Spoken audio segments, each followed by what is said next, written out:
Proses lahirnya bahasa Indonesia. Kongres Pemuda pertama dilaksanakan di Batavia, sekarang menjadi Jakarta, dari tanggal 30 April sampai dengan 2 Mei tahun 1926. Kongres Pemuda pertama ini diketuai oleh Muhammad Tabrani. Pada hari terakhir Kongres terjadi perdebatan antara dua tokoh pemuda, yaitu Muhammad Tabrani dan Muhammad Yamin, tentang bahasa apa yang akan dipakai oleh negara Indonesia suatu hari nanti. Disaksikan oleh puluhan pemuda lainnya yang hadir di Kongres itu, dari Yong Yava, Yong Sumatra Ninbon, Yong Celebes, Yong Ambon, dan lainnya, menentukan bahasa persatuan dan bahasa komunikasi apa yang akan dipakai jutaan orang nantinya. Dalam autobiografinya, Anak Nakal Banyak Akal, Muhammad Tabrani menceritakan perdebatan ini. Yamin berpendapat sebaiknya bahasa yang dipakai orang Indonesia adalah bahasa Melayu, yaitu bahasa yang umum dipakai oleh kalangan intelektual dan jurnalis pada masa itu. Tetapi Tabrani menolak pendapat Yamin karena bangsa Indonesia tentu harus menggunakan bahasa Indonesia. Yamin keberatan dengan usulan Tabrani karena memang tidak ada bahasa yang bernama bahasa Indonesia pada saat itu. Tabrani mengatakan kalau belum ada bahasa Indonesia, maka harus dilahirkan melalui Kongres Pemuda pertama ini. Pendapat Yamin didukung oleh fakta bahwa bahasa Melayu telah menjadi bahasa pengantar atau basantara di Nusantara.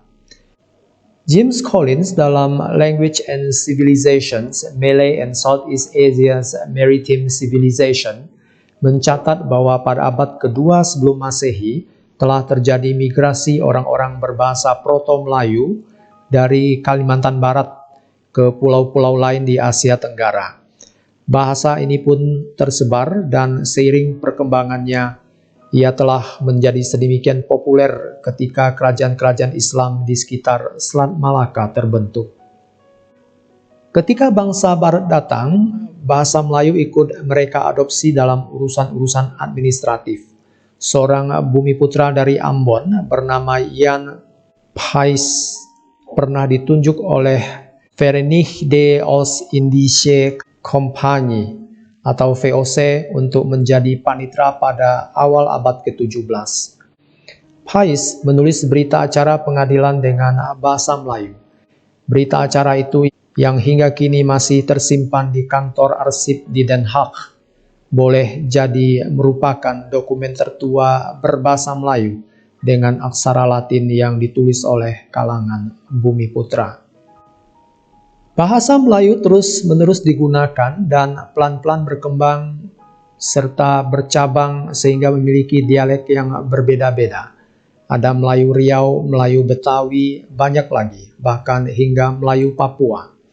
Ada sesuatu yang disebut Benedict Anderson dalam Imagine Communities sebagai proses yang pelan dan hampir tak terencana. Ketika orang-orang pemerintah kolonial mengadopsi bahasa Melayu ini dalam urusan-urusan administratif mereka sepanjang abad ke-18 hingga abad ke-19.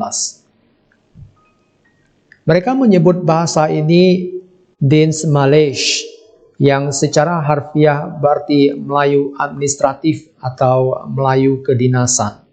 Anderson juga mencatat bagaimana orang-orang Tionghoa dan peranakan Eropa di Hindia Belanda menggunakan Melayu kedinasan pertama kali dalam koran-koran dan percetakan mereka.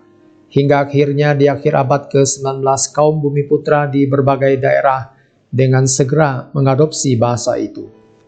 Ketika pemerintah kolonial mendirikan Komisi for the Volkslektur atau Komisi Literasi Rakyat pada tahun 1908, badan tersebut turut menerbitkan bacaan-bacaan ringan berbahasa Melayu. Standar ejaan bahasa Melayu yang pernah dibikin oleh Charles Adrian van Ophuijsen dipakai oleh mereka dalam setiap penerbitannya. Dengan cepat, koran-koran Hindia Belanda berbahasa Melayu juga mengikuti standar ejaan tersebut. James Snedden dalam The Indonesian Language, Its History and Role in Modern Society, menegaskan pentingnya penerbitan ini. Dalam hemat Snedden, Fox Lecture yang kemudian berubah nama menjadi Balai Pustaka pada tahun 1917 itu menjadi kekuatan yang besar dalam menyebarkan bahasa Melayu. Selanjutnya, bahasa Melayu berkembang sedemikian rupa dan menjadi bahasa yang umum digunakan oleh kalangan Bumiputra, terutama kaum terpelajar. Meski mereka berbeda etnis dan budaya, hanya tinggal menunggu waktu saja ketika para pemuda mengadopsi Basantara ini untuk kepentingan nasional mereka. Yamin dalam pidatonya di Kongres Pemuda Indonesia pertama tidak hanya mengusulkan bahasa Melayu sebagai bahasa persatuan. Ia juga mengusulkan bahasa Jawa. Bagi Yamin, dua bahasa itulah yang punya potensi menjadi bahasa nasional.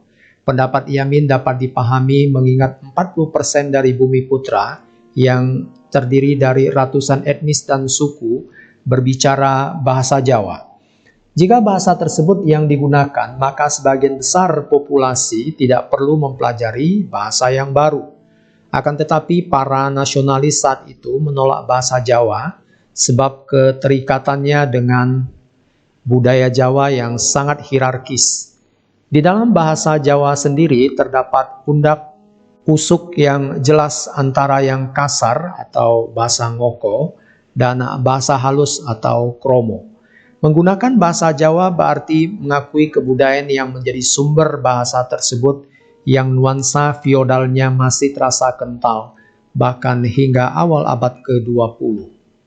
Di sisi yang lain, bahasa Melayu seperti yang dikatakan Anderson dalam tulisan yang lain, The Languages of Indonesian Politics, tidak terikat pada struktur sosial tertentu dan karena itulah lebih berkesan demokratis. Kalangan terpelajar Jawa saat itu pun mengakui hal ini, bahkan bagi kaum intelektual yang lebih berorientasi tradisional, dorongan menuju modernitas pada waktu itu sebagian masih terlihat dalam hal mendobrak kebudayaan Jawa dan cara-cara hierarkis hubungan sosial mereka. Jauh sebelum peristiwa Sumpah Pemuda pada tahun 1916, Ki Hajar Dewantoro yang notabene orang Jawa, juga sejatinya telah memberikan gagasan mengenai penggunaan bahasa Melayu. Saat itu Dewantoro yang masih bernama Suwardi Suryaningrat mengatakan dalam Kongres Pengajaran Kolonial di Den Haag bahwa bahasa Melayu telah lama menjadi bahasa pengantar di tengah-tengah kaum Bumiputra. Bahasa ini bagi Dewantoro pada masa yang akan datang akan menjadi bahasa yang cocok untuk seluruh Hindia. Akhirnya, memang bahasa Melayulah yang menjadi landasan bagi bahasa Indonesia, meski saat itu ia merupakan bahasa ibu hanya bagi sekitar 5% dari total populasi. Namun, persoalan nasionalisme adalah juga persoalan identitas, persoalan yang membedakan antara kami dan mereka. Penegasan identitas itu harus terlihat dalam nama ciri-ciri dari sebuah kelompok tertentu. Mengaku bangsa Indonesia namun berbahasa Melayu bagi para pemuda saat itu, terutama Tabrani, rasanya kurang sempurna. Maka itulah ketika Tabrani kukuh menolak usulan Yamin pada tahun 1926, ia memiliki alasan-alasan yang hingga saat ini dapat kita terima. Yamin pun rasanya perlu diacungi jempol sebab berbesar hati menerima usulan Tabrani. Padahal ia telah susah payah menyusun gagasan satu tanah air, satu bangsa, dan satu bahasa.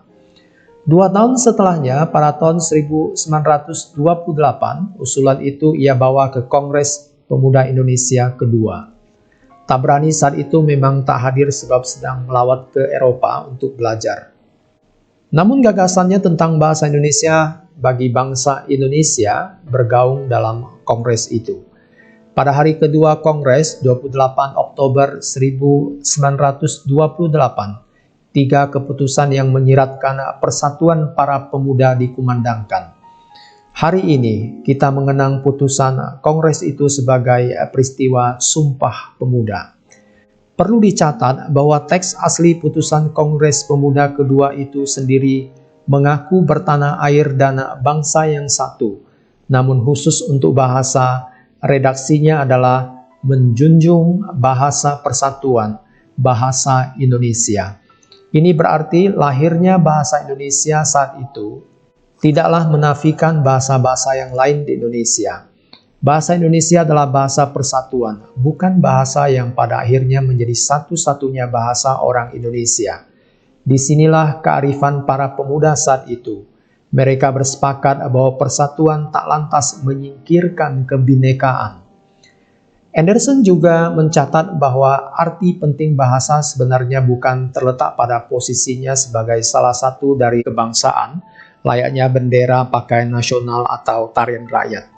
Lebih dari itu, hal yang paling penting dari bahasa adalah kemampuannya dalam membangkitkan komunitas yang dibayangkan, yang pada dasarnya membangun solidaritas tertentu. Solidaritas itu yang mewujud dalam semangat organisasi-organisasi pergerakan, akhirnya berhasil meraih kemerdekaan Indonesia pada tanggal 17 Agustus 1945, dan bahasa Indonesia adalah bahasa komunikasi, bahasa persatuan, dan bahasa resmi bahasa negara Indonesia.